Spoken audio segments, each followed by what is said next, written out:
Assalamualaikum warahmatullahi wabarakatuh. Bismillahirrahmanirrahim.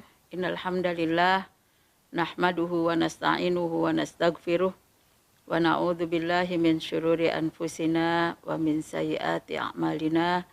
May yahdihillahu fala mudhillalah wa may yudlil fala hadiyalah. Asyhadu an la ilaha illallah wahdahu la syarikalah wa asyhadu anna Muhammadan abduhu wa rasuluhu la nabiyya ba'dah. Allahumma shalli wa sallim wa barik ala sayyidina Muhammadin wa ala alihi wa sahbihi ajma'in. Rabbi shrah li sadri wa yassir li amri wahlul 'uqdatam min lisani yafqahu qawli. Pemirsa yang dimuliakan Allah, alhamdulillah pada pagi hari ini kita tetap sehat. Masih banyak rezeki yang diberikan oleh Allah. Dan mudah-mudahan kita terus bisa bersyukur atas semua nikmat yang diberikan dengan ibadah kita yang lebih baik, dengan ketaatan yang lebih baik, dengan kesolehan yang lebih baik. Mudah-mudahan kita istiqomah dan husnul khotimah. Salawat dan salam kita persembahkan pada Rasulullah Sallallahu Alaihi Wasallam, juga pada keluarganya dan para sahabatnya. Mudah-mudahan kita semua bisa menjadi umatnya yang setia melaksanakan syariatnya dan mendapatkan syafaatnya. Saat ini saya akan memberikan penjelasan tentang surat An-Nisa ayat 94 sampai 116.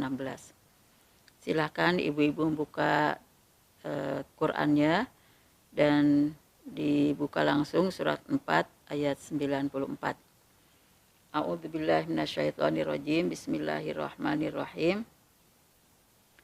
Ya ayyuhalladzina amanu idza darabtum fi sabilillahi fatabayyanu wa la taqulu liman alqa ilaikumus salama lasta mu'mina tabtaguna aradal hayatid dunya fa indallahi maghanimu katsirah kadzalika kuntum min qablu famannadha alaikum fatabayyanu innallaha kana bima ta'maluna khabira.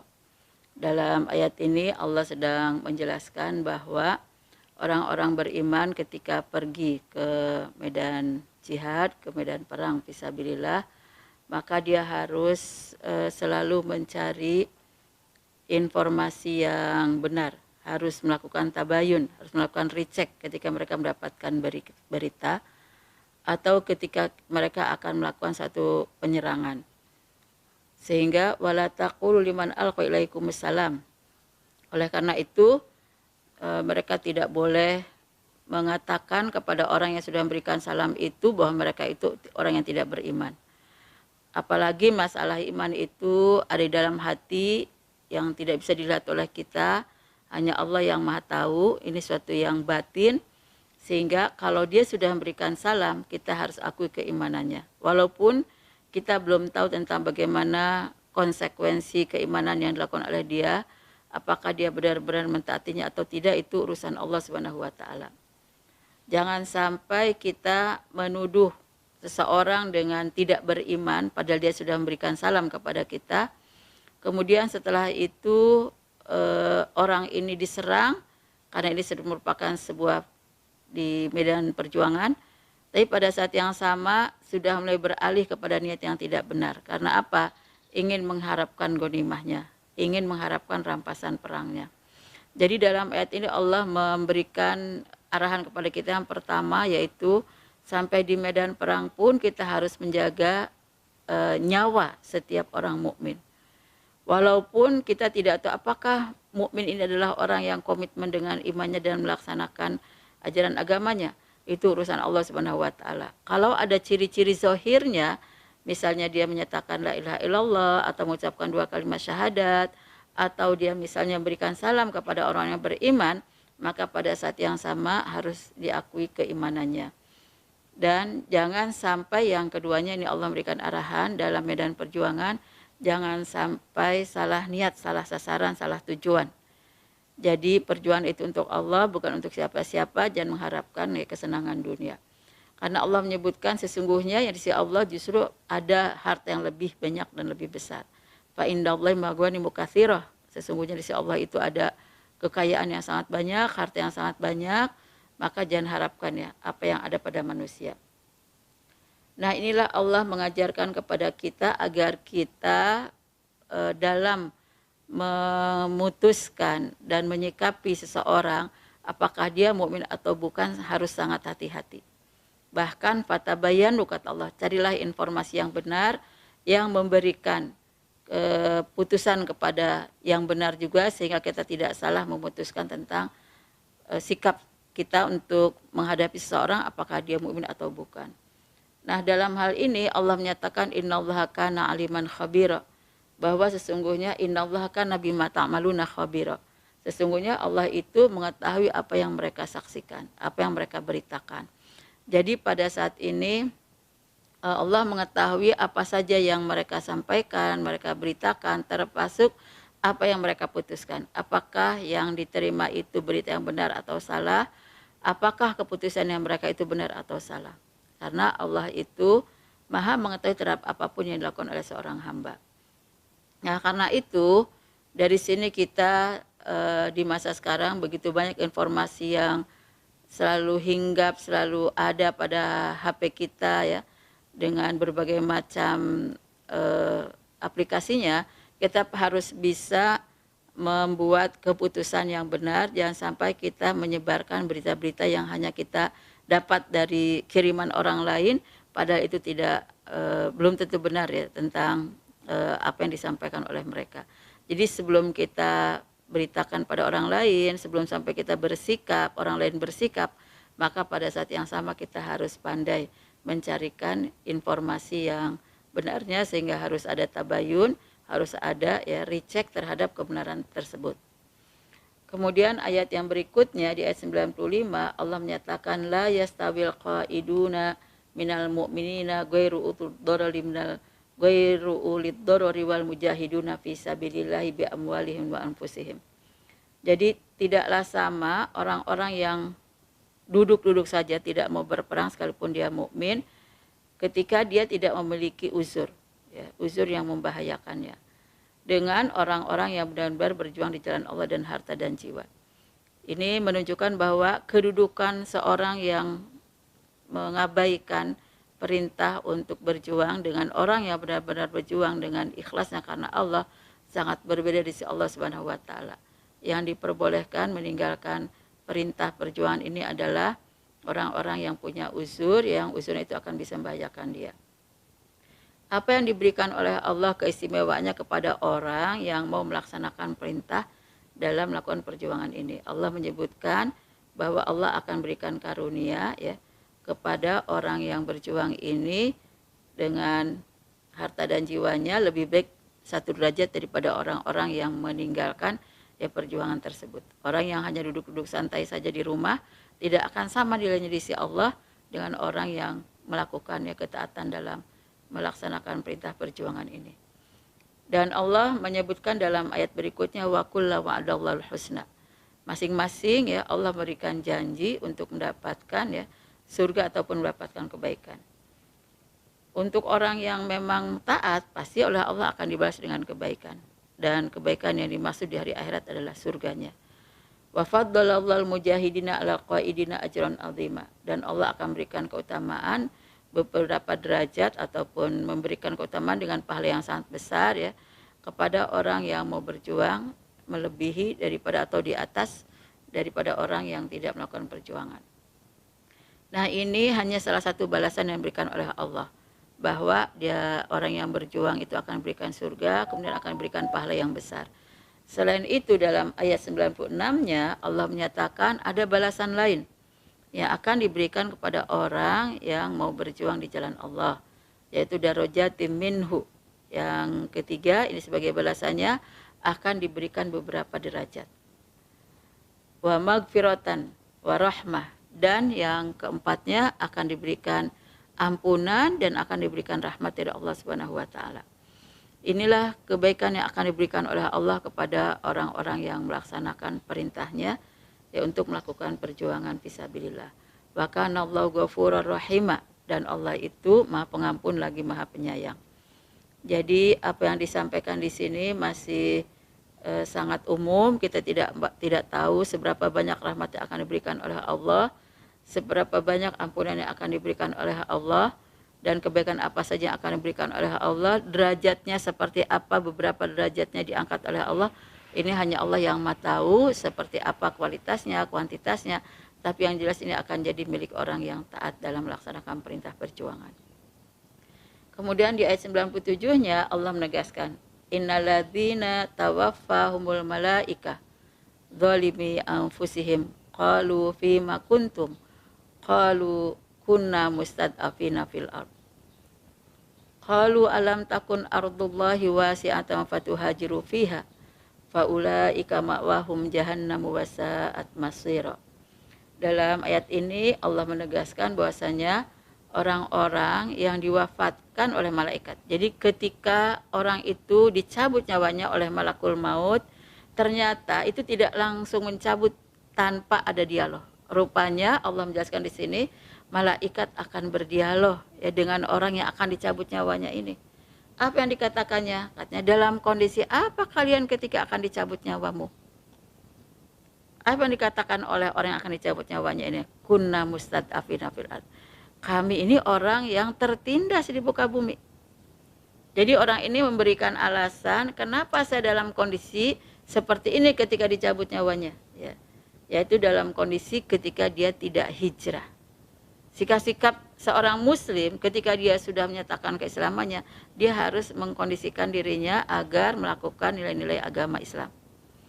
Nah, ketika sudah berhijrah mengucapkan 2 kalimat syahadat, harus hijrah seluruh perilakunya sesuai dengan tuntunan Islam. Ketika misalnya sampai meninggal dia ternyata tidak berhijrah dengan perilakunya sesuai dengan nilai-nilai Islam, maka kata Allah disebutkan dalam ayat ini, malaikat langsung menjawab. Katanya, qalu alam takun ardullahi wasi'atan fatuhajiru fiha. Ketika kita misalnya tertindas dalam satu daerah, maka seharusnya pindah ke daerah yang aman, hijrah ke daerah yang aman untuk bisa menjaga ketentraman agama, agar nilai agama itu bisa diterapkan dalam kehidupan sehari-hari. Sehingga tidak ada lagi alasan saya tidak berhijrah perilaku saya karena saya tidak bisa melakukannya dengan baik, dengan aman, dengan tentram, sebab saya jadi kaum yang tertindas. Jadi ketika dicabut nyawanya oleh malaikat, tidak bisa seorang yang sedang tertindas itu memberikan alasannya bahwa saya tidak berhijrah karena saya tertindas di muka bumi. Jadi malaikat itu langsung bertanya, tidakkah ya bumi Allah itu sangat luas, kalian bisa berhijrah ke dalamnya?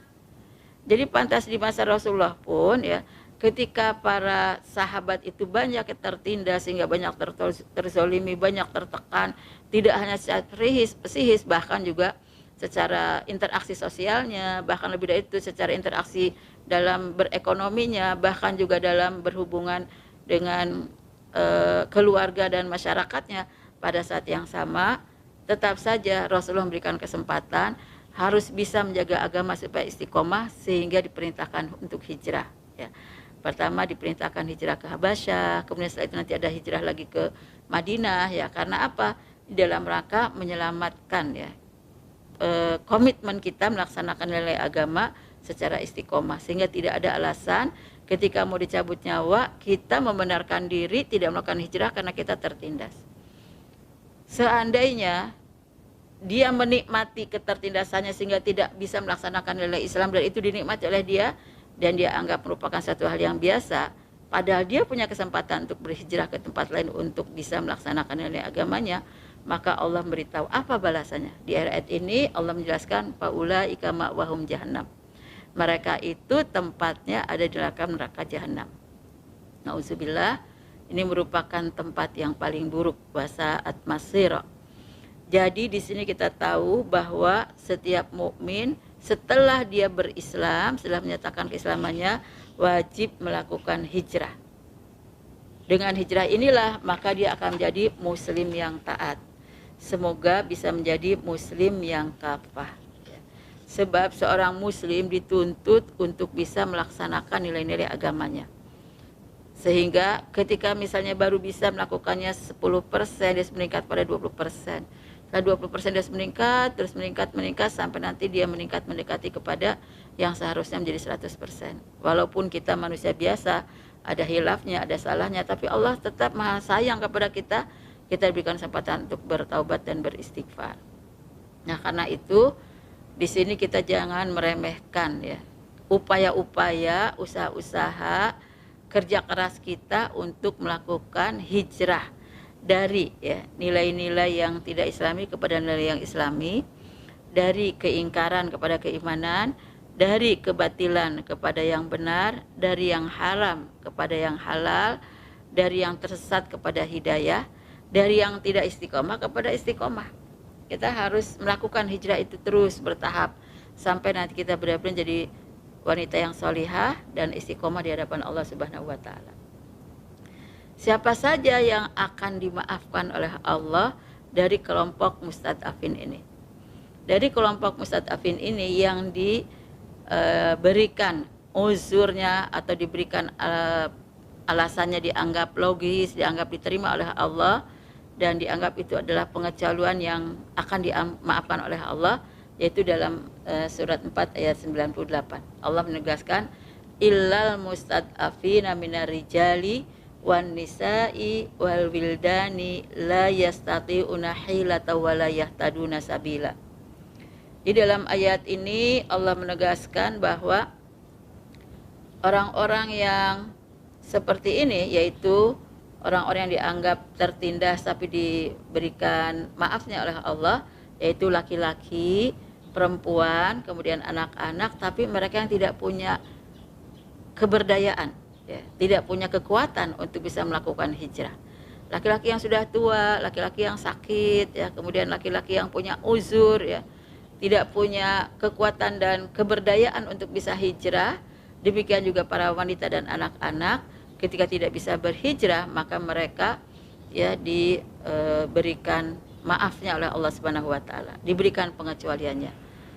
Kemudian tentu saja bagi orang-orang semacam ini maka tidak harus memaksakan diri, karena ketika mereka memaksakan diri akan terjadi bahaya, ya, akan terjadi kebinasaan kepada mereka sendiri. Ini dalam rangka Islam menjadi rahmat bagi seluruh manusia.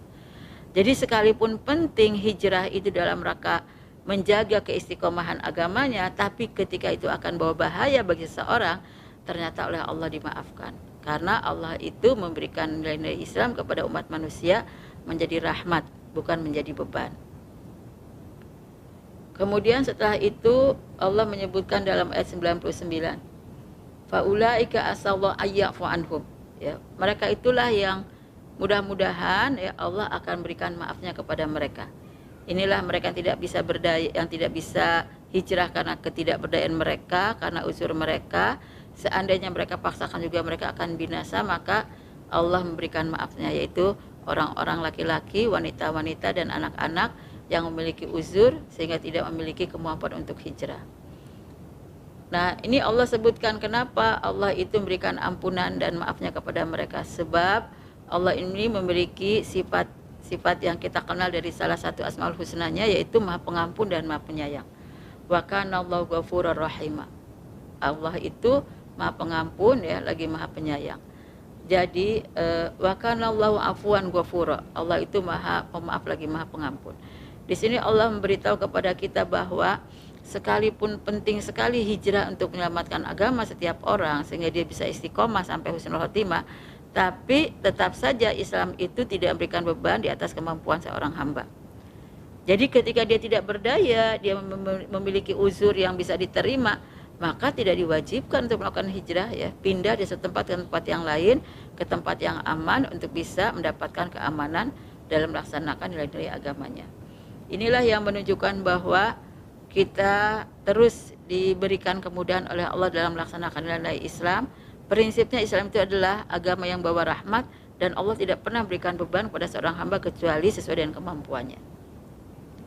Nah, kemudian di ayat 100-nya Allah menegaskan, wa may yuhajir fi sabilillah yajid fil ardi muragaman katsiran wa sa'ah. Dan barang siapa yang hijrah di jalan Allah, dia akan mendapatkan di bumi ini dua hal. Jadi sekalipun hijrah itu berat, ya, dalam proses hijrahnya mungkin banyak tekanan, dalam proses hijrahnya mungkin banyak ancaman, tapi bagi orang yang kuat dan mampu, dia jangan khawatir, jangan takut, karena Allah akan berikan dua hal. dalam proses hijrah tersebut ya, sekalipun dalam prosesnya itu berat, ada tantangannya, ada hambatannya, tapi Allah sudah menjanjikan ada dua hal yang akan diberikan dalam ayat ini, yaitu muragoman katsirah, harta yang sangat banyak. Jadi boleh jadi ketika dalam proses hijrah, ketika kaum muslimin di Mekah dalam kondisi sulit ya untuk melaksanakan agamanya karena banyak tekanan dan penganiayaan dari orang-orang kafir Quraisy, maka pada saat yang sama oleh Rasulullah ya diperintahkan untuk hijrah ke Habasyah. Setelah itu nanti Allah merintahkan Rasulullah hijrah ke Madinah. Ada sebagian sahabat yang ketika hijrah ke Madinah itu baru keluar dari kota Mekahnya saja sudah dianiaya. Dan kita mengenal keluarganya Yasir ya. Kita mengenal sekali Ummu Sumayyah sebagai wanita pertama yang syahid dalam perjalanan hijrah. Dia orang yang ketika akan melakukan perjalanan hijrahnya itu harus diikat ya, kemudian ditarik oleh unta, dibawa lari oleh unta, diikat, diseret-seret di atas gurun yang penuh batu ya, batu-batu dan pasir. Pada saat sama sampai berlumuran darah, tapi dia terus ingin melaksanakan hijrahnya dan sampai syahid di situ.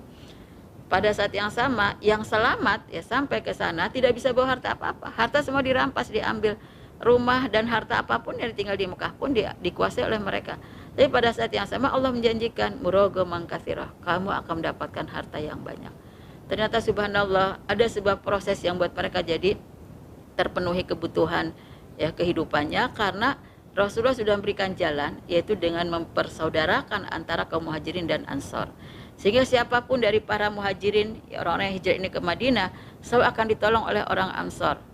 Bahkan orang ansor ini menawarkan pada salah seorang sahabat, jika dia mau dia bisa mengambil sepertiga hartanya. Dia orang yang kaya raya, seperti hartanya luar biasa, jadi orang kaya baru di Madinah.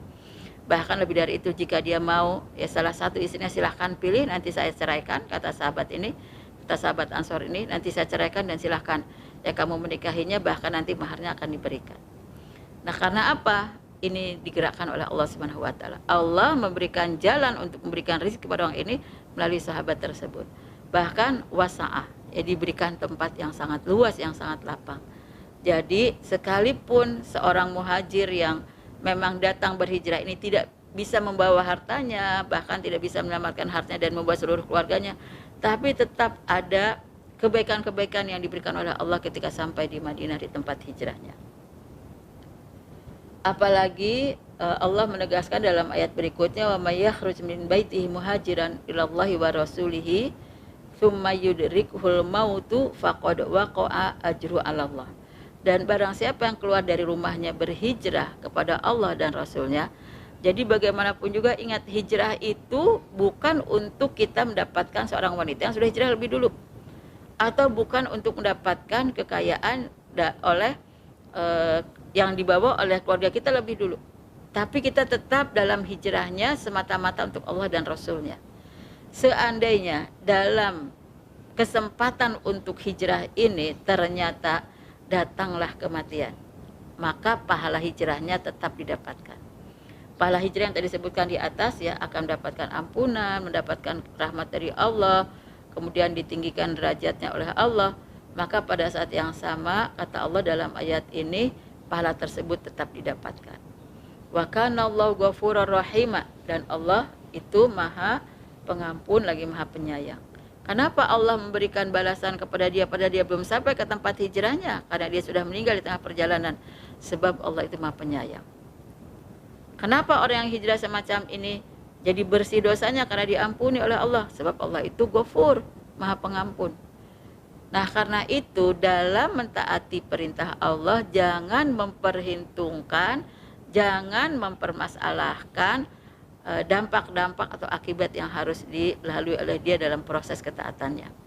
Karena Allah ketika memerintahkan tersebut sudah menyediakan banyak kebaikan yang akan menjadi balasannya. Apakah nanti sampai ataupun tidak kepada amal tersebut, selama sudah berikhtiar, sudah mulai dilakukan, maka Allah tetap akan memberikan balasan yang sama seperti orang yang tetap hidup dan bisa ya sampai ke tempat hijrahnya. Kemudian di ayat 101, wa idza darabtum fil ardi falaisa 'alaikum junahun an taqsuru minas shalah in khiftum ayyaftinakumul ladzina kafaru. Dan apabila kalian keluar ya berjalan di muka bumi, jadi menjadi musafir, maka tiadalah dosa bagi kalian untuk mengqashar sholat. Seorang musafir ya, yang memang dalam perjalanan musafirnya dia tetap punya kewajiban untuk melakukan sholat, dari mulai sholat subuhnya, zuhurnya, asarnya, maghribnya, isyanya. Tidak ada yang diringankan oleh Allah dengan dihapus salah satu dari 5 waktu sholat ini. Tapi oleh Allah diringankan cara melaksanakannya. Bagaimana cara melaksanakannya supaya ringan bagi seorang musafir? Yaitu boleh diqashar. Boleh diqashar, boleh diringkas. Yang tadinya 4 rakaat jadi 2 rakaat. Jadi sholat zuhur, sholat asar, sholat isya, ini semuanya 4 rakaat dilakukannya. Tapi ketika musafir boleh diqashar, diringkas jadi 2 rakaat. Seandainya dalam perjalanan safar ini yang dikaitkan dengan perjalanan tadi, mungkin perjalanan hijrah, mungkin perjalanan perjuangan, takut nanti terhadap fitnahnya orang kafir, ujian dan ancaman dilakukan oleh orang kafir. Karena orang kafir itu bagaimanapun juga kalau kata Allah di sini akan jadi musuh yang nyata. Innal kafirina kanu lakum aduwwan mubina. Orang-orang kafir itu bagi kalian menjadi ancaman yang nyata, jadi musuh yang nyata. Itulah yang terjadi ketika di masa Rasulullah SAW, pada saat para sahabat harus berhijrah, pada saat para sahabat harus melakukan perjuangan di jalan Allah. Maka pada saat yang sama jika hal itu terjadi di masa kini, hukum ini juga berlaku sehingga kita pun ya bisa melakukan sholat qashar. Bahkan dalam hadis juga disebutkan kalau kita sedang musafir, sekalipun tidak ada fitnah dari orang-orang kafir, kita diperbolehkan mengqashar sholat karena ini adalah keringanan yang diberikan oleh Allah Subhanahu wa taala kepada hambanya. Nah, tentu saja keringanan ini kita terima sebagai satu kemudahan yang akan membuat kita tetap bisa melakukan sholat dalam perjalanan, dan kemudahan-kemudahan ini menjadi rahmat bagi kita semua. Kemudian di ayat 101-nya Allah menegaskan, wa idza kunta fihim faqamta lahumus sholata faltaqum ta'ifatum minhum ma'aka wal ya'khudhu aslihatahum fa idza sajadu falyakunu min waraikum wal ta'ti ta'ifatun ukhra lam yusallu falyusallu ma'aka wal ya'khudhu hidrahum wa aslihatahum. Dalam ayat ini Allah sedang menjelaskan tentang sholat khauf, sholat di medan perang. Ini menunjukkan dalam kondisi apapun ketika seorang muslim itu tidak aman, yang namanya sholat tidak bisa ditinggal. Ini sedang dalam ancaman di medan perang. Walaupun dalam keadaan terancam di medan perang, tapi yang namanya sholat tidak boleh ditinggal sama sekali. Sholat itu tetap harus dilakukan. Apalagi orang yang dalam kondisi aman. Dalam kondisi ketika berperang saja sholat tidak boleh ditinggal, apalagi dalam kondisi aman. Dalam kondisi musafir sholat tidak bisa ditinggal, apalagi ketika kita di rumah. Ini menunjukkan betapa sholat itu pantas sebagai rukun iman. Dan pada saat yang sama sholat itu sebagai rukun Islam, ya, sebagai salah satu rukun Islam. Dan lebih dari itu, sholat ini merupakan kewajiban fardu ain, kewajiban yang tidak bisa diwakilkan oleh orang lain. Nah, karena itu pantas Allah menjelaskan di dalam ayat ini, dalam kondisi perang Rasulullah tetap harus sholat bersama para sahabat. Caranya bagaimana? Rasulullah menjadi imam, kemudian para sahabat berbaris di belakangnya sambil memegang senjata, tidak boleh senjatanya diletakkan. Tetap harus disandang di tempatnya agar bersiap-siap jika terjadi sesuatu dari musuh. Nanti setelah 1 rakaat, ya, Rasulullah setelah 1 rakaat, barisan ini mundur ke belakang, melanjutkan 1 rakaat lagi karena ini adalah sholat yang diqashar. Kemudian datanglah barisan yang berikutnya di belakang Rasulullah, ikut berjamaah dan Rasulullah di rakaat yang kedua. Nanti setelah Rasulullah salam, jamaah ini kemudian melanjutkan rakaat yang keduanya sendirian. Subhanallah, Allah memberikan cara kepada kita sholat harus sesuai dengan sholatnya Rasulullah SAW. Ya, sallu kama ra'aitumuni usalli, kata Rasulullah. Sholatlah kamu seperti ya kamu melihat aku sholat. Nah, karena itu di dalam ayat ini Allah menjelaskan bagaimana kondisi sholat orang yang dalam terancam, ya, dalam bahaya ketika di medan perang. Maka seperti itulah yang diajarkan oleh Allah kepada Nabi Muhammad untuk melakukan sholat qashar di medan perang. Waddalladzina kafaru law tagfuluna an aslihatikum wa amtiatikum fayamiluna alaikum mailata wahidah. Jadi di sini kenapa dalam kondisi sholatnya tetap harus sambil menyandang senjatanya, harus tetap dalam kondisi siap dengan senjatanya di tangannya, karena yang menjadi musuh-musuh mereka itu tetap mencari celah kapan ketika orang-orang Islam itu lalai dari senjatanya, lalai dari perbekalannya, padahal senjata itu untuk bisa mempertahankan nyawa mereka, padahal bekal yang dibawa ini untuk mempertahankan kehidupan mereka, sehingga akan ditunggu-tunggu terus kapan orang-orang Islam ini melalaikan dan meremehkan senjatanya, demikian juga meremehkan perbekalannya. Nah, kemudian pada saat yang sama Allah menyebutkan wala junah alaikum in kana bikum adzam mim matarin aw kuntum mardo antadau aslihatakum. Kata Allah dalam ayat ini menyebutkan tidaklah berdosa bagi kalian meletakkan senjata kalian dalam kondisi dua hal. Yang pertama ketika sakit atau dalam kondisi ketika hujan. Jika terjadi hujan atau terjadi sakit maka boleh meletakkan senjata. Tapi Allah mengingatkan wa khudhu hidrakum, tetap harus waspada. Tidak boleh dalam kondisi hujannya, dalam kondisi ketika sakitnya, kemudian santai-santai saja, tidak menghiraukan tata tertib sebagai seorang pejuang. Innallaha adalil kafirina adzaba muhina. Allah menyiapkan azab yang sangat hina untuk orang-orang kafir. Nah, kemudian di ayat 103-nya. Fa idza qadaitumus sholata fadhkurullaha qiyaman wa qu'udan wa 'ala junubikum. Apabila kalian menegakkan salat, maka jangan lupa berzikirlah kepada Allah dalam kondisi berdiri, duduk ataupun berbaring. Di dalam ayat ini Allah menegaskan bahwa salat itu untuk apa sih? Salat itu merupakan cara ibadah kita, ibadah ritual kita yang langsung kepada Allah. Jadi ini hablum minallah yang rutin kita lakukan setiap hari 5 waktu dalam rangka untuk kita semakin dekat kepada Allah, semakin bertambah iman dan semakin banyak ingat kepada Allah. Bukankah dengan sholat ini kita semakin ingat, semakin khusyuk?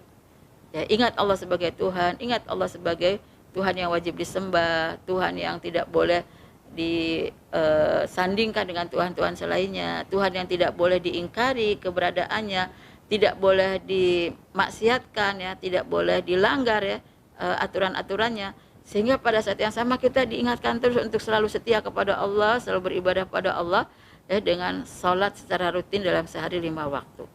Sehingga dalam surat Toha ayat 14 Allah menyatakan aqimis sholata lidzikri, tegakkanlah sholat untuk mengingatku. Karena itulah sholat harus benar-benar khusyuk. Bahkan orang yang khusyuk bukan hanya akan membuat sahnya sholat dia, bukan hanya membuat dia akan bertambah imannya dan bertambah ingatnya kepada Allah, tapi Allah juga menegaskan sholat yang khusyuk itu justru mengantarkan dia menjadi ahli surga Firdaus. Sehingga orang yang sholatnya khusyuk ini disebutkan qad aflahal mu'minun alladzina hum fi sholatim khashi'un. Dalam surat Al-Mu'minun ayat 1 dan 2 Allah menegaskan sungguh beruntung orang yang sholatnya khusyuk. Sungguh beruntung orang yang mukmin. Orang mukmin itu yang seperti apa? Yang beruntung kata Allah yaitu orang-orang yang sholatnya khusyuk. Nah, di ayat 11 dan ayat 12 Allah menegaskan mereka ada amal-amal lain setelah itu yang akan menjadikan mereka menjadi ahli surga Firdaus. Nah, dari sinilah kita bisa melihat bahwa dalam kondisi ketika terancam nyawanya harus sholat dengan khusyuk, dan apalagi ketika kita dalam kondisi aman. Dalam kondisi kita musafir sholatnya harus khusyuk, maka apalagi ketika kita sholat di rumah harus dalam keadaan khusyuk. Nah, karena itu dalam sholat ini Allah menyebutkan fadhkurullaha qiyaman wa qu'udan wa 'ala junubikum. Maka dengan sholat itu kita bisa terus ingat pada Allah. Ketika berdiri kita ingat pada Allah, ketika ruku kita ingat pada Allah, ketika sujud kita ingat kepada Allah, Karena sudah seringnya seperti itu, kita terus ingat kepada Allah dengan sholat kita dalam sehari 5 waktu, ditambah lagi dengan sholat-sholat sunnahnya, qobliyah dan ba'diyah, ditambah lagi ada sholat isyraq atau sholat syuruk, ada sholat duha, ada sholat witir, ada sholat mutlak, ada sholat hajat, ada sholat sunnah taubat, sholat istisqa, ya, kemudian ada juga sholat gerhana, ya. Nah, pada saat yang sama begitu banyak macam sholat ini yang membuat kita jadi akhirnya bisa berzikir terus, mengingat Allah itu tidak hanya ketika kita terjaga, bahkan sampai ketika kita nanti mau berbaring, sampai ketika berdiri, ketika duduk, bahkan ketika kita berbaring. Maka pada saat kita mau tidur pun kita akan awali dengan zikir kita pada Allah. Kemudian faidza ma'nantum faqimus shalah, faidza tuma'nantum faqimus shalah. Dan jika kalian sudah merasakan aman, maka tegakkanlah salat. Tegakkanlah sholat, ini sholat yang normal, sholat yang biasa. Kalau tadinya 4 rakaat jadi 4 rakaat, ya. Kalau tadinya misalnya sholat qiyamul lail, maka dia lakukan sholat qiyamul lail. Katanya sholat duha, dia melakukan sholat duha. Ini dalam kondisi aman, tegakkanlah sholat seperti dalam kondisi biasa. Kenapa? Karena kata Allah, inna sholata kanat alal mu'mina kitaban mawquta. Jadi di sebelumnya Allah menyatakan sholat untuk orang yang sedang berjuang, sholat khauf. Di sini Allah menegaskan sholat sehari-hari kita dalam kondisi aman, bahwa sholat itu sudah diwajibkan, ya, kepada manusia sesuai kepada orang mukmin sesuai dengan waktunya. Sholat zuhur harus di waktu zuhur, sholat asar harus di waktu asar, sholat maghrib harus di waktu maghrib, sholat isya harus di waktu isya, sholat subuh pun harus di waktu subuh. Jadi jangan sampai ada sholat zuhur dilakukan di waktu asar. Itu boleh dilakukan kalau dia jamak, kalau tidak jamak ya boleh dilakukan. Jangan sampai nanti sholat maghrib waktu sholat isya, padahal itu bukan jamak. Sementara yang boleh seperti itu hanya ketika ya di jamak. Jadi sholat ini harus sesuai dengan waktunya.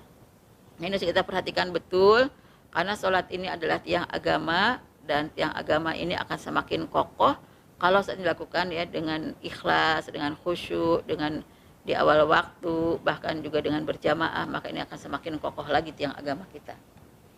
Kemudian ayat 104. Wala tahinu fi ibtigha'il qaum. Janganlah kamu merasa lemah di saat kamu harus mengejar musuh. In takunu ta'lamuna fa innahum ya'lamun kama ta'lamun. Sesungguhnya ketika kamu merasakan menderita, ya, sesungguhnya mereka juga menderita seperti kamu menderita. Wa tarjuna minallahi ma la yarjun. Tapi kamu berharap kepada Allah dan mereka tidak berharap kepada Allah. Jadi tetap semangat dalam kondisi sulit, ya, karena Allah akan berikan banyak kebaikannya. Bahkan Allah aliman hakimah, dan Allah itu maha mengetahui lagi maha bijaksana. Kemudian ayat 105. Inna anzalna ilaikal kitaba bil haqqi litahkuma bainan nasi bima arakallah wa la takul lil khainina khasima. Sesungguhnya kami menurunkan Al-Qur'an kepadamu dengan benar. Allah menegaskan Al-Qur'an, ya, yang kita baca setiap hari, kita sebut dengan mushaf, ini diturunkan oleh Allah kepada Nabi Muhammad. Ini benar-benar wahyunya Allah, merupakan kebenaran diberikan oleh Allah kepada Rasulnya. Untuk apa? Kata Allah, litahkuma bainan nas, agar kamu bisa menetapkan hukum ya di antara manusia. Bima arakallah, sebagaimana ya yang Allah tampakkan kepadamu, sebagaimana yang Allah berikan kepada kamu. Jadi apa yang diberikan oleh Rasulullah kepada kita itu sebetulnya yang diberikan oleh Allah kepada Rasulullah. Sehingga Rasulullah tidak pernah berdusta, sehingga Rasulullah tidak pernah berkhianat, sehingga Rasulullah menyampaikan apa adanya dari Allah. Artinya kita harus mengimani seluruh ayat Al-Quran yang disampaikan oleh Allah kepada Nabi kita. Karena semua ayat itu semata-mata diturunkan oleh Allah ya kepada Nabi Muhammad SAW. Karena itu kita diingatkan oleh Allah, wala takul lil khainina khasima, ya. Jadi dalam ayat ini Allah menegaskan bahwa kita tentu tidak boleh, bagaimana kita harus bisa menjaga ya agar kita tidak menjadi berkhianat, ya, tidak menjadi orang-orang yang berkhianat. Janganlah kamu menjadi orang-orang yang ya berkhianat, ya. Nah, kita melihat bahwa di sini kita diingatkan oleh Allah Subhanahu wa taala, janganlah kamu menjadi orang yang melakukan pengkhianatan ya. Karena apa? Membela ya orang-orang yang sudah berkhianat. Nah, di dalam ayat ini sebetulnya Allah sedang menceritakan tentang seseorang yang pernah berkhianat kepada Rasulullah SAW. Waktu itu orang ini mencuri, ya, namanya Tu'mah. Dia mencuri, kemudian hasil curiannya disimpan di rumah orang Yahudi, dan dia mengaku atau menuduh orang Yahudi lah yang mencuri. Jadi dia membebaskan diri dari kesalahannya, dan dia meletakkan harta yang dicuri itu di rumah Yahudi agar bisa menuduh orang Yahudi yang mencuri. Kemudian para keluarganya, saudaranya tahu bahwa Tu'mah ini sebetulnya dia yang mencuri, bukan orang Yahudi. Dia sampaikan pada Rasulullah, tapi dia minta Rasulullah harus membela Tu'mah dan ya menghukum orang Yahudi. Allah menegur dalam ayat ini, jangan sampai Rasulullah nanti memberikan arahan pada Rasulullah, jangan sampai membela orang yang berkhianat, kemudian justru menghukum orang yang tidak bersalah. Nah, kenapa seperti itu? Karena ini hukum yang tidak adil. Jadi, hukum yang adil itu harus menghukum orang yang salah dan membebaskan orang yang tidak bersalah. Inilah yang ditegakkan oleh ya Allah kepada ya Rasulullah SAW. Wastagfirillah, ya, beristighfarlah kepada Allah. Innallaha kana ghafurur rahim. Sesungguhnya Allah itu Maha Pengampun lagi Maha Penyayang. Kalau kita ingat lagi dengan sejarah bagaimana Rasul sebagai satu-satunya manusia yang maksum, yang sudah dijaga oleh Allah dari segala kejahatan, maka ini diingatkan oleh Allah, seandainya ada seorang hamba biasa melakukan semacam itu pada keluarganya, membela keluarganya yang salah, sehingga kesalahan itu ditimpakan pada orang lain, maka segeralah ya beristighfar, minta ampun pada Allah dan bertaubat. Karena walaupun dia sudah berbuat jahat, kalau dia bertaubat dan dia minta ampun, maka oleh Allah diampuni, bahkan diberikan banyak rahmat setelah itu. Kemudian wala tujadil anil ladzina yahtanuna anfusahum. Janganlah kamu berdebat untuk membela orang-orang yang sudah mengkhianati diri mereka sendiri. Innallaha la yuhibbu man kana khawanan atsima. Sesungguhnya Allah tidak mencintai orang-orang yang berkhianat lagi berdosa. Sudah berkhianat, dia berdosa. Dia melakukan kebohongan dan bahkan menuduh orang lain yang bersalah. Maka ini tidak disukai oleh Allah Subhanahu wa taala. Allah benci terhadap perilaku semacam itu dan membenci orangnya. Kemudian kita harus berhati-hati di masa-masa akhir zaman, karena salah satu tanda kiamat itu ya disebutkan bahwa yang pertama banyaknya perbuatan keji. La taqumus saah hatta yadharul fuhsh. Jadi kiamat ini tidak akan terjadi hatta yadharul fuhsh, sampai jelas sekali terjadi banyak perbuatan keji. Perbuatan keji ya ternyata lebih tersebar daripada perbuatan ya kebaikan. Dan bahkan terbiasa dengan perbuatan keji, wa tafahush. Ya sudah terbiasa dengan perbuatan keji. Bahkan orang yang berbuat keji sudah tidak merasa malu, orang yang berbuat keji ini tidak merasa berdosa, tidak merasa bersalah, tidak merasa takut karena sudah terbiasa. Ini salah satu tanda kiamat. Kemudian yang keduanya waqati'atur rahim, memutuskan silaturahim. Sampai terjadi saat ini bagaimana kakak beradik bisa berselisih bahkan sampai dibawa ke pengadilan, bagaimana ayah atau ibu ya kemudian diputuskan silaturahimnya oleh seorang anak karena ternyata permasalahan yang sebetulnya bisa didamaikan itu dibawa ke pengadilan. Nah, ini sampai terputus silaturahimnya. Kemudian orang bercerai, bagaimana saling menyakiti satu sama lain sampai juga terputus silaturahimnya. Yang lebih dari itu, bertetangga juga sampai terputus silaturahimnya, na'udzubillah. Ini merupakan salah satu tanda kiamat. Yang ketiganya wasu'ul mujawarah, yaitu bertetangga dengan cara yang buruk. Bertetangga tapi tidak akur, bertetangga tapi tidak bisa berdamai, bertetangga tidak bisa saling bersaudara. Ini juga merupakan tanda akhir zaman. Bahkan sampai hatayu tamanal khain, orang yang berkhianat malah diberikan kepercayaan. Bahkan di sini disebutkan diberi amanah. Kebalikannya ya, setelah itu orang yang amanah tidak diberikan kepercayaan. Orang yang jujur yang bisa dipercaya tidak diberikan kepercayaan, tidak dipilih, tidak diangkat jadi pemimpin. Nah, ini adalah tanda-tanda kiamat yang harus kita berhati-hati, jangan sampai kita tergolong pada mereka. Itulah mengapa salah satu dari yang tidak diperbolehkan oleh orang mukmin ini adalah berkhianat, karena berkhianat juga merupakan salah satu sikapnya orang munafik yang disebutkan oleh Rasulullah, wa idza tumina khana, apabila dia diberi amanah dia berkhianat. Dan bahkan Rasulullah menegaskan bahwa di dalam riwayat Ahmad, orang yang tidak punya kejujuran, tidak bisa dipercaya ini tidak dianggap keimanannya.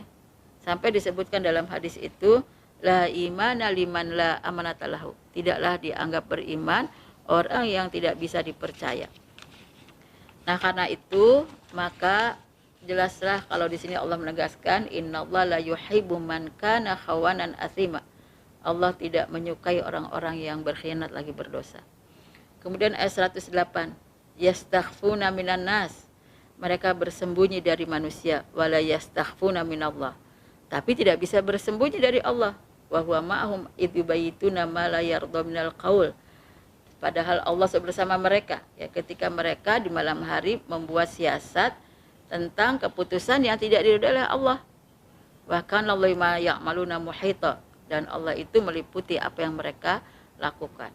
Jadi dalam ayat ini manusia tidak bisa menyembunyikan sedikit pun ya keinginannya, apalagi perbuatannya di hadapan Allah Subhanahu wa taala. Sehingga walaupun di malam yang sangat gelap gulita dalam keadaan sunyi, mereka bersama-sama untuk membuat ya keputusan rahasia yang tidak bisa diketahui oleh orang lain, tapi oleh Allah tetap diketahui. Nah, sedangkan keputusan itulah keputusan yang tidak diridhoi oleh Allah, maka Allah akan tentu mencatat sebagai amal buruknya. Kemudian di ayat 109, ha antum haula ijadaltum anhum fil hayatid dunya. Inilah kamu ya. Inilah kamu kamu berselisih tentang pembelaannya kepada mereka fil hayatid dunya, untuk mendapatkan kesenangan dunia atau kehidupan dunia. Fama yujadilullah anhum yaumal qiyamati amma yakunu alaihim wakila. Adakah orang yang berdebat dengan Allah tentang pembelaan pada mereka itu di hari kiamat? Ya, tentu kita harus berhati-hati bahwa pada saat seperti ini Allah tidak akan mungkin membiarkan kita menentang Allah, berdebat dan Allah untuk membela mereka di hari kiamat. Amma yakunu alaihim wakila, maka pada saat itu mereka tidak akan memiliki pelindung lagi di hadapan Allah Subhanahu wa taala. Nah, jadi ketika kita berdebat untuk membela orang yang salah, maka pada saat yang sama di sini kita tidak akan mendapatkan perlindungan dari Allah Subhanahu wa taala di hari kiamat. Karena sama juga kita dengan berdebat dengan Allah, padahal Allah sudah melarangnya. Kemudian wa may ya'mal su'an aw yadlim nafsahu tsumma yastaghfirillah yajidillaha ghafurur rahima. Barang siapa yang beramal buruk atau menzalimi diri mereka sendiri kemudian beristighfar kepada Allah, tetap saja dia akan mendapatkan Allah Maha Pengampun lagi Maha Penyayang. Jadi sekalipun sudah jelas kejahatannya, ya, sudah jelas sekali kezalimannya, tapi dia bertaubat, dia beristighfar pada Allah, Allah tetap memberikan ampunannya. Inilah maha kasihnya, maha sayangnya, maha pengampunnya Allah, maha penerima taubatnya Allah ya kepada setiap hamba yang mau beristighfar dan mau bertaubat. Jadi disinilah kita diperintahkan oleh Allah, sekalipun masa lalunya kelam, masa lalunya buruk, masa lalunya jahiliyah, tapi jangan lupa bersegeralah ya untuk bisa sadar terhadap kesalahannya, kemudian beristighfar dan bertobat, Allah akan memberikan ampunannya. Kemudian di ayat 111, wa may yaksib itsman fa inna may yaksibu ala nafsi. Dan barang siapa yang melakukan perbuatan dosa, sesungguhnya perbuatan tersebut ya akan kembali keburukannya untuk dirinya. Wa kana Allah aliman hakima, dan Allah itu Maha mengetahui lagi Maha bijaksana. Jadi dari ayat ini kita tahu, seandainya orang itu tidak mau beristighfar, tidak mau bertobat, ya bagi Allah nggak apa-apa, nggak memaksa. Tapi ingat, kata Allah, keburukan itu akan kembali akibatnya kepada dirinya. Dan Allah Maha tahu akan terus dijaga ya yang menjadi catatan buat manusia ini, tapi akan diberikan pengadilan dengan pengadilan yang sangat bijaksana. Kemudian wa may yaksib khati'atan au isman tsumma yarmi bihi bari'an faqad ihtamala buhtana wa isma mubina. Di sini Allah menegaskan kembali perilaku yang tadi disebutkan dalam ayat-ayat sebelumnya, bahwa barang siapa yang melakukan kejahatan, kesalahan atau perbuatan dosa kemudian melemparkannya, menuduhkannya kepada orang lain agar dia terbebaskan, maka kata Allah dia sudah memikul dosa yang sangat nyata. Nah, karena itu berhati-hatilah Jangan sampai kita menunda istighfar dan taubat kita, karena ya dengan keburukan tersebut kita harus menanggung akibatnya, apalagi ini dosa yang nyata dan menjadi tuduhan yang buruk untuk orang lain sehingga menjadi perbuatan dosa bagi dirinya. Kemudian selain itu kita tahu bahwa kebohongan yang dipikulkan oleh dia dan dosa yang nyata yang sudah menjadi miliknya tentu tidak dianggap sesuatu yang ringan nanti di hari kiamat. Tetap akan ada perhitungannya di hari hisab. Nah, dari sinilah kita melihat bahwa sebagai seorang mukmin bersegeralah bertobat, beristighfar, karena dengan taubat dan istighfar ini sama juga dia sedang mengejar surganya. Tapi kalau misalnya dia tidak beristighfar, tidak bertobat, dia biarkan saja kejahatannya, maka seperti dia sedang mengejar nerakanya. Itulah mengapa dalam surat 3 ayat 133 Allah menyatakan wasari'u ila magfiratin mir rabbikum wa jannatin arduhas samawati wal ard. Bersegeralah kamu menuju ampunan dan surga. Kenapa? Karena ampunan dan surga ini disediakan oleh Allah untuk siapa? Untuk orang-orang yang ternyata rajin beristighfar dan bertobat. Padahal subhanallah di dunia kita mau mencari tempat tinggal saja sulit sekali, sementara di sana Allah menyatakan surga itu seluas seluruh langit dan bumi. Kemudian di ayat 113-nya Allah menyatakan walaula fadlullah alaika wa rahmatuhu lahammat ta'ifatum minhum ayudilluka wa mayudilluna ila anfusahum wa ma yadurrunaka min syai'in wa anzalallahu alaikal kitaba wal hikmata wa 'allamaka ma lam takun ta'lam wa kana fadlul alaika 'azima. Dalam ayat ini Allah menegaskan bahwa karena dengan rahmat dan karunia dari Allah, maka sekalipun ada sekelompok orang ingin menyesatkan kamu, membuat kamu tersesat maka pada saat yang sama mereka tidak akan bisa menyesatkan kamu, tidak akan berikan bahaya kepada kamu sedikit pun. Karena apa? Dijaga oleh Allah Subhanahu wa taala. Sebab orang ini sudah bertaubat. Orang ini sudah bertaubat dan beristighfar pada Allah. Apalagi kepada Nabi Muhammad yang selalu taat pada Allah, maka pantaslah tidak akan ada orang yang akan bahayakannya, tidak akan ada orang yang menyesatkannya karena Rasulullah orang yang taat dan selalu berpegang pada hidayah. Wa anzalallahu alaikal kitaba wal hikmah, dan Allah telah menurunkan kepadamu Al-Qur'an dan ilmu atau Al-Qur'an dan sunnah. Wa 'allamaka ma lam takun ta'lam, bahkan sudah mengajarkan apa yang kamu tidak ketahui. Karena apa? Wa kana fadlul alaika 'azima, sebab Allah itu itulah merupakan karunia dari Allah untuk kamu dengan karunia yang sangat besar. Nah, jadi pada saat yang sama kita harus bisa berpegang kepada Al-Qur'an dan hadis, sekaligus mencari ilmu sebanyak-banyaknya agar kita dijaga oleh Quran, oleh hadis, oleh ilmu ini, sehingga Allah terus akan menjaga kita. Kemudian di ayat 114. Di ayat 114 ini Allah menyebutkan la khaira fi katsirin min najwahum illa man amara bisadaqatin aw ma'rufin aw islahim bainan nas. Kita di sini disebutkan tidak boleh berbisik, tidak boleh berbisik-bisik pada manusia. Karena ini akan menyakiti perasaan orang-orang yang ada di sebelahnya. Jadi tidak ada kebaikannya sedikit pun bisikan pada mereka, bisikan mereka itu. Apalagi bisikannya yang dilakukannya itu untuk membuat keputusan yang tidak oleh Allah, na'udzubillah Kecuali bisikan itu dilakukan karena ingin memerintahkan bersedekah atau berbuat baik atau untuk mendamaikan manusia yang berselisih maka pada saat yang sama ketika itu dilakukan maka tidak berdosa. Wa may yaf'al dzalika ibtigha'a mardatillah fasawfa nu'tihi ajran 'azima. Barang siapa yang melakukan itu, apakah dia tidak mau berbisik di tengah orang banyak, ataupun dia berbisik tapi berbisiknya untuk kebaikan memerintahkan kebaikan, atau untuk bisa melakukan kebaikan, atau untuk mendamaikan orang, maka pada saat yang sama ketika dia benar-benar mengharapkan ridha Allah, Allah akan berikan pahalanya yang besar. Kemudian ayat 115. Wa may yushaqiqir rasula mim ba'di ma tabayyana lahul huda wa yattabi' ghayra sabilil mu'minin nuwallihi ma tawalla wa nuslihi jahannam wa sa'at masira. Barang siapa yang menentang Rasulullah setelah dijelaskan kepadanya sebagai petunjuk, kemudian dia mengikuti jalan yang bukan menjadi jalan orang-orang mukmin, maka dia kemudian kami palingkan dia kepada apa yang sudah dia lakukannya dan dimasukkan ke dalam neraka jahanam, merupakan tempat kembali yang paling buruk.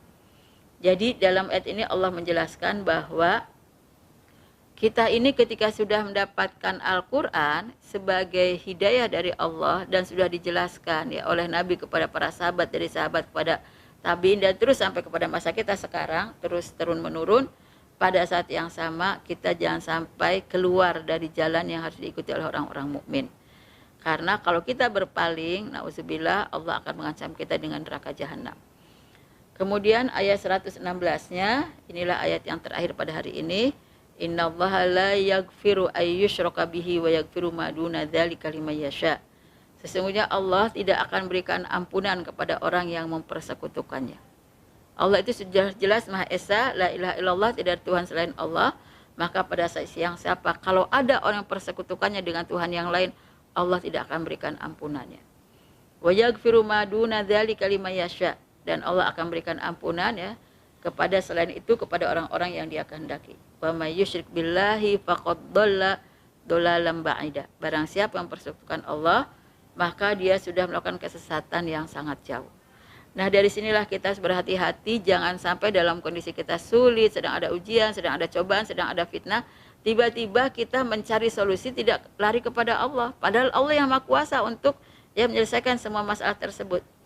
Kalau sampai nanti datangnya kepada ya misalnya kepada dukun, kepada peramal dan lain-lain, ini adalah perbuatan yang syirik. Jadi pada saat yang sama, kalau mencari solusinya dianggap mereka itu hebat bisa menyelesaikan solusi dari permasalahannya, maka pada saat yang sama Allah sudah menegurnya dengan ayat ini, jangan menganggap selain Allah sebagai Tuhan. Kekuasaan yang hanya bisa dilakukan oleh Allah tidak boleh ya kita yakini bisa dilakukan oleh yang lain. Jika kita sudah menyadari hal itu, maka beribadahlah hanya kepada Allah. Allah menyebutkan ya dalam surat 2 ayat 125, dalam surat 21 ayat 25, dalam surat 21 ayat 25 Allah menegaskan la ilaha illa ana fa'budun. Tidak ada Tuhan selain aku dan sembahlah aku. Nah, karena itu dalam ayat ini jelas sekali ibadah kita tidak boleh kita serahkan kepada Tuhan-Tuhan selain Allah.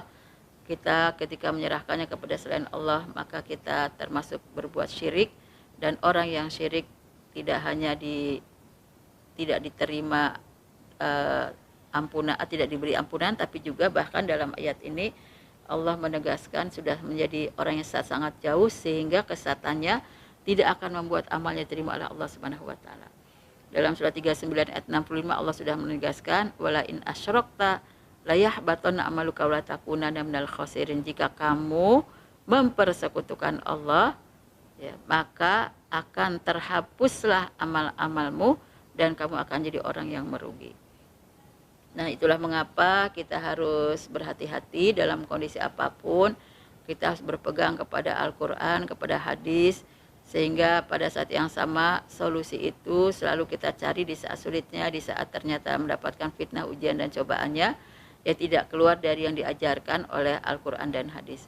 Semoga bermanfaat. Assalamualaikum warahmatullahi wabarakatuh.